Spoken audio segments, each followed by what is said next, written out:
Hey guys, what is up? This is Matthew Davis, me once again. Welcome back to another movie review, aka After I Saw.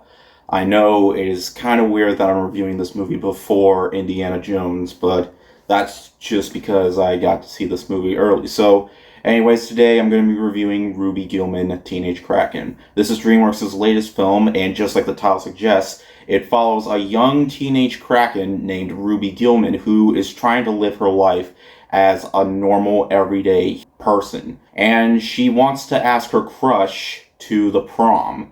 But things start to change once she goes into the ocean, unleashing her true power. And from there, we got ourselves a movie about, well, a Kraken trying to live a human life, but well, you know that. You know what I mean by all that. I actually got to see this movie last week.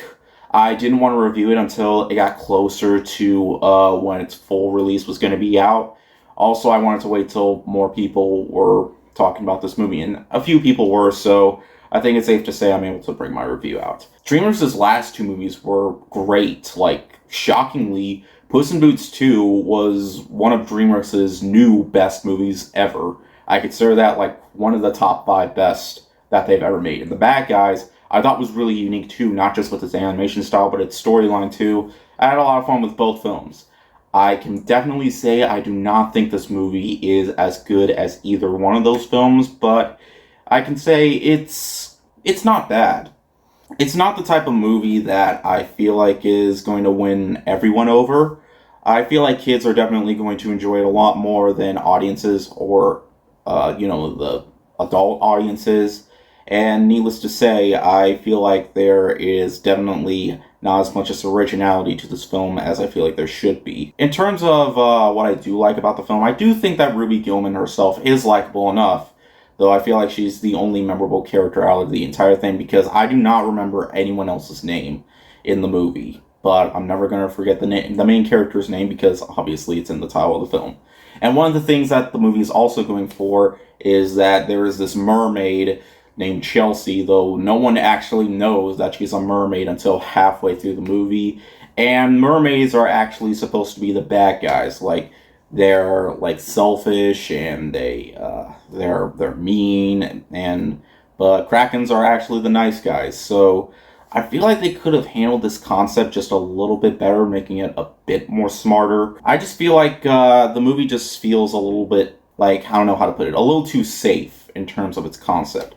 Also, I feel like some of the trailers are kind of misleading, as, nobody actually knows, at least in the movie, that she's a mermaid until, like, halfway through the film.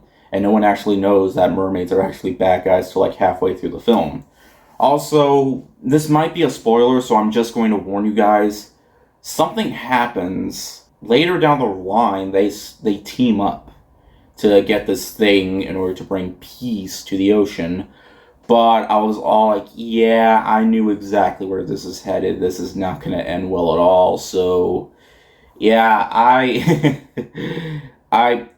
knew where this is headed. So, yeah, the movie can be very predictable at times. And while I was watching the movie, I definitely noticed how, the film definitely takes some inspiration from, like, Pixar films, specifically the modern ones like Luca and Turning Red, just put them together.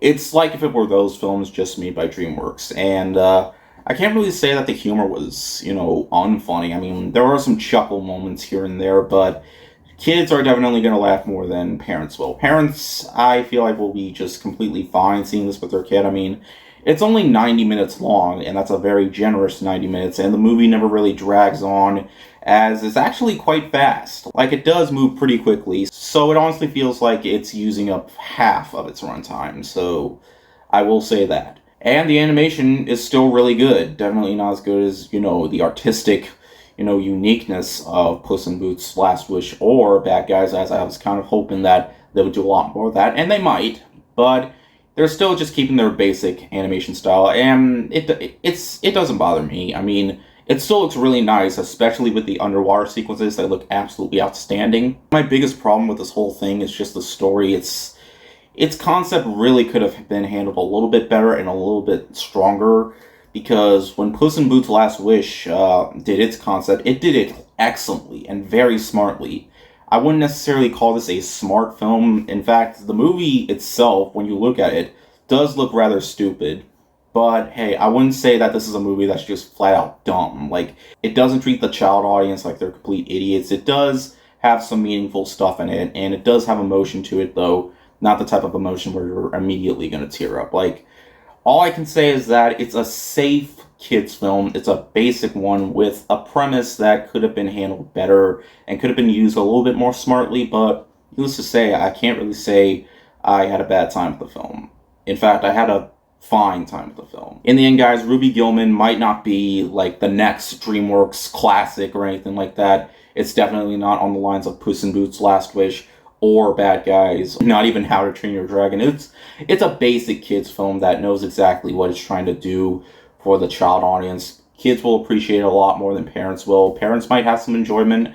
Like, kids aren't really going to care about the movie's problems. They're not going to care if the movie's predictable. In fact, they're probably not even going to notice. They're probably just going to have fun with the movie. They're not really going to care about a whole lot other than, a teenage Kraken girl just trying to live a normal life but has to fight evil mermaids. So yeah, it's a basic premise, but I wish it could have been handled a little bit better. It's nothing new or spectacular, but needless to say, it's certainly not a bad watch. Just one that is definitely not going to top the new Spider-Man verse movie.